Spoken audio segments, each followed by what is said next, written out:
Assalamualaikum warahmatullahi wabarakatuh. Nama saya Rizka Wulandari, NIM 19 0211000150, Universitas Trunojoyo Madura, Fakultas Ilmu Sosial dan Ilmu Budaya, Program Studi Ilmu Sosiologi. Untuk memenuhi tugas UTS mata kuliah Sosiologi Industri, di sini saya akan membahas tentang salah satu contoh home industry yang berada di Kecamatan Pakong, Kabupaten Pamekasan, dengan menggunakan analisis 4 metode. Yang pertama, desain mapping, yang kedua, diagram Venn, yang ketiga, food basket, yang keempat, matrix scoring. Kecamatan Pakong merupakan salah satu kecamatan yang berada di Kabupaten Pamekasan. Di kecamatan ini memiliki beberapa home industry pabrik lokal. Salah satunya yaitu home industry pabrik pembuatan sosis lilin. Pabrik pembuatan sosis lilin ini sudah ada mulai sejak tahun 2016 yang terletak di Desa Sedur, Kecamatan Pakong. Pabrik sosis lilin ini hampir 5 tahun lebih berkembang di daerah Kabupaten Pamekasan dan Kabupaten Sumeneb. Pabrik ini memiliki 18 karyawan perempuan yang berasal dari daerah setempat. Dan pabrik ini memiliki 2 macam produk lagi selain sosis lilin, yaitu cimol berokah dan paha ayam berado. Social mapping digunakan untuk melihat pola interaksi dan nasional dalam masyarakat. Bahan-bahan baku di sini mendatangkan dari Kota Pamekasan, dikirim ke lokasi home industry. Bahan baku tersebut akan diambil oleh pemilik home industry untuk diproses. Tenaga kerja yang direkrut adalah dari desa tetangga dan juga dari Perum Kecamatan Pakong dan juga dari Perum Kecamatan Pegentenan.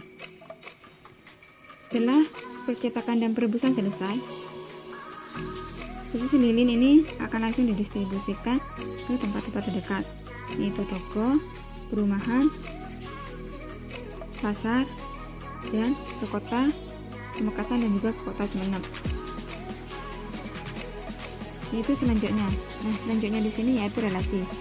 Relasi pertama yang dimiliki oleh pabrik sosis lilin yaitu berada di sebelah kanan dan sebelah kiri jalan sebelum masuk ke lokasi pabrik sosis lilin, yaitu terdapat pasar dan juga toko. Relasi berikutnya yaitu berada di pedesaan Parendoan, di mana relasi yang ini merupakan cabang dari produk sosis lilin tersebut. Relasi yang berikutnya yaitu berada di desa Pasian, yang dimana yaitu terdapat perumahan dan pertokoan yang menjadi konsumen dari pabrik sosis tersebut. Berikutnya yaitu terdapat pada kota Pamekasan. Salah satu dari penduduk kota Pamekasan ini menjadi konsumen dari pabrik sosis lilin. Yang terakhir, relasi yang terakhir di sini yaitu kota Sumeneb, di mana salah satu penduduknya juga merupakan atau menjadi konsumen dari pabrik sosis lilin tersebut. Diagram Venn. Diagram Venn digunakan untuk mempermudah hubungan antar relasi. Di dalam diagram Venn terdapat bahan baku. Dalam lingkaran bahan baku terdapat alat produksi, relasi, dan modal. Dalam lingkaran modal terdapat upah karyawan, yaitu 30.000 per hari. Selain itu, juga terdapat diagram Venn yang terpisah, yang isinya terdapat kendala. Food basket. Food basket sendiri terdiri dari beberapa bahan baku, alat-alat produksi, dan produksi. Di dalam bahan baku terdapat tepung terigu, tepung tapioka, air, micin, garam, pemutih makanan, bawang putih, dan daun bawang. Sedangkan pada alat produksi terdapat mixer, bak, tali rafia, dan plastik. Dan untuk produksinya, dalam sehari itu mencapai 500 biji sosis lilin. Dan bisa lebih dari 500 sesuai dengan pemesanan. Tidak hanya itu saja, Food Basket juga terdiri dari beberapa fasilitas lainnya, yaitu seperti musola, toilet, dan juga makan siang untuk para karyawan. Matriks scoring. Matriks scoring digunakan untuk melihat skala prioritas permasalahan yang dihadapi oleh pabrik tersebut, serta pemberian solusi. Berikut merupakan masalah atau kendala yang dihadapi industri pembuatan sosis lilin milik Bapak Musa.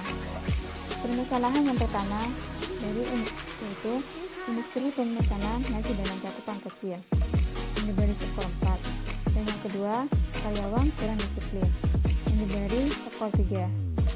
Kemudian solusi dari permasalahan yang pertama adalah perluasan jaringan pemesanan, lebih meningkatkan lagi komunikasi dengan konsumen dan dengan perusahaan lainnya, dan sebaiknya segera melakukan kerjasama dengan perusahaan industri. Untuk solusi permasalahan yang kedua, baiknya memantau dan memperingati dengan tegas karyawan yang bersangkutan.